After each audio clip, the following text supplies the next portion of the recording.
السلام علیکم ورحمۃ اللہ وبرکاتہ۔ نامحرم عورت سے مصافحہ کرنا، جی نامحرم عورت سے مصافحہ کرنا یہ درست نہیں ہے، اور اس کے بارے میں یہ کہا گیا کہ یہ ہاتھوں کا زنا ہے۔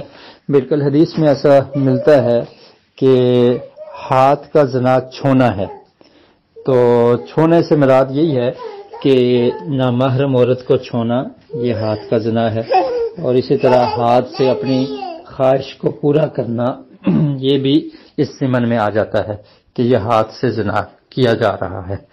تو انسان کو اپنے جسم کی حفاظت کرنی چاہیے۔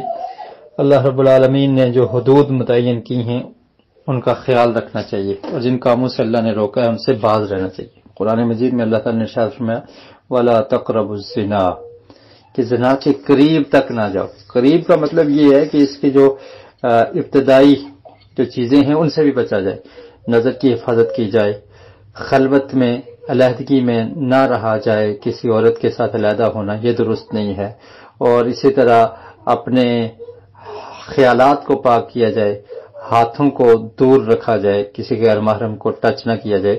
بلکہ ایک روایت میں آتا ہے آقا علیہ الصلوۃ والسلام نے ارشاد فرمایا کہ انسان کسی غیر محرم کو ٹچ کرے، چھوئے، اس سے بہتر ہے کہ اس کے سر میں لوہے کے ساتھ کنگھی کی جائے۔ مطلب کیا ہے کہ لوہے کی کنگھی کے ساتھ اس کے سر کو کھچلا جائے، اس کے سر کو زخمی کیا جائے، یہ اس کے لیے بہتر ہے کہ وہ اپنے ہاتھ سے کسی غیر محرم کو چھوئے۔ تو یہ بہت بڑا جرم ہے، گناہ کا کام ہے، اس سے بچنا چاہیے۔